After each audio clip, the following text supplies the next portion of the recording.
never thought I would be sitting on a starship, hurtling through the deep black of space, trying to figure out how I'd manage to insult someone in the most disastrous way possible.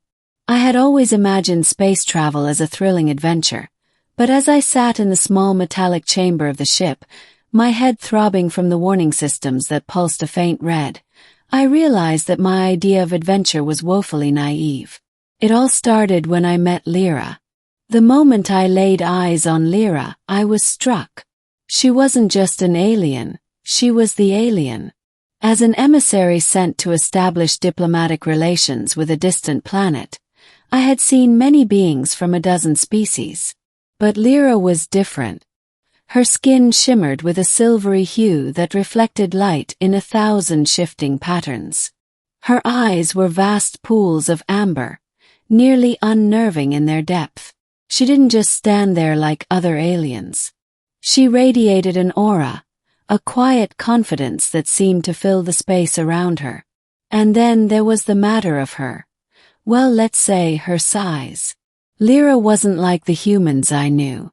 She was nearly 7 feet tall, her slender but muscular form standing like a pillar of strength. Even though she carried herself with grace, every step seemed to reverberate with unspoken power. We were in the capital of the planet Zythra, a world far beyond the confines of Earth's influence. I had been assigned to lead the first human diplomatic mission to their planet, and naturally, I had been briefed on the customs, etiquette, and behavior of the Zythran people. But none of that prepared me for Lira. I had always prided myself on being adaptable, diplomatic, and cool under pressure.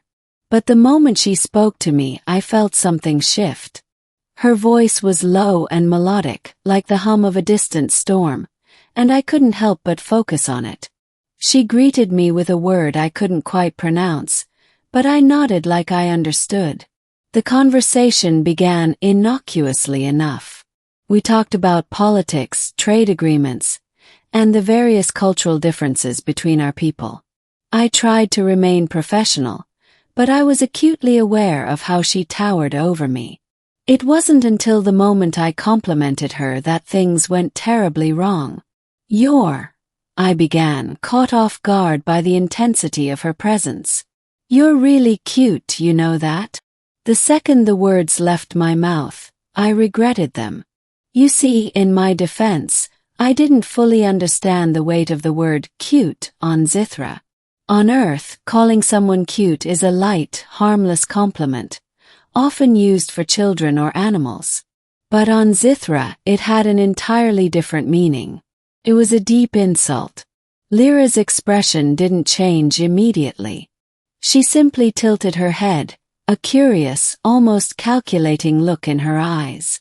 I felt an uneasy tension in the air, the silence stretching between us like an invisible cord ready to snap. And then it snapped. Before I could even brace myself, Lira moved faster than I thought possible. Her arm shot out, catching me by the collar of my uniform. She lifted me off the ground with ease, her immense strength apparent in the sheer effortless way she held me in the air. You called me cute. Her voice was ice-cold now, and it sent a shiver down my spine. You are lucky you still breathe, Earthling. I choked on the words that tried to escape my throat, struggling to regain my balance.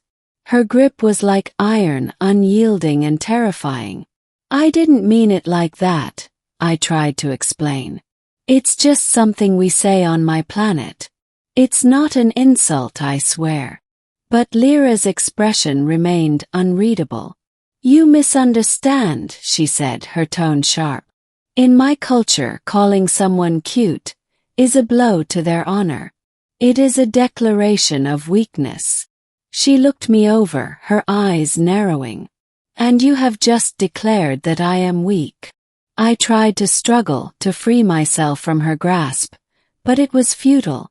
Her eyes, golden and piercing, locked onto mine. It was as if she could see straight through me, dissecting my thoughts with a mere glance. I tried again. I swear it's just a mistake.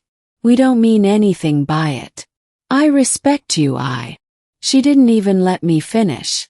The next moment, she threw me down onto the floor with such force that my body bounced off the cold, metallic surface of the chamber. I gasped for air, my chest aching from the impact, but before I could even get to my knees, I heard her voice again. "You will learn the consequences of disrespecting me," she said, her tone more ominous now. "And you will regret your mistake." I had no time to react before she stepped forward, and with a swift movement, she delivered a blow to my chest that made my vision blur. It was unlike anything I had ever experienced. It wasn't just physical pain. It was something deeper, something that seemed to crack my very soul. I gasped, trying to breathe, but the air felt thick, almost impossible to inhale. I could feel my body burning with pain, every inch of me protesting, but there was no escape. In that moment I realized something terrifying.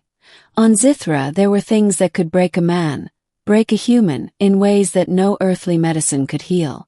I had been warned about their advanced techniques for combat, their devastating power, but nothing had prepared me for the raw force that Lira had just unleashed. I knew I was about to die. But as I lay there, gasping, the strangest thing happened. Lira's expression softened. Just for a moment. She stepped back, her form looming over me, but there was a flicker of something, pity? Or perhaps amusement in her eyes. "You are lucky," she said quietly. "No one survives the punishment you just endured. The blow I struck you with is something only the strongest can survive. I have allowed you to live. But do not think you are forgiven." I could barely process her words. Everything felt like a blur. She was right, though. I had taken a blow that no one from my planet had ever survived. I had been taught about their ways of justice, their cultural practices, but the reality of it had never hit home until now. "Understand this, Earthling," she continued, her voice calm but firm. "Next time be more careful with your words. I may not be so generous." And then, without another word, she left me lying there, struggling to regain my breath, my thoughts swimming in a sea of pain and confusion. The days that followed were a blur.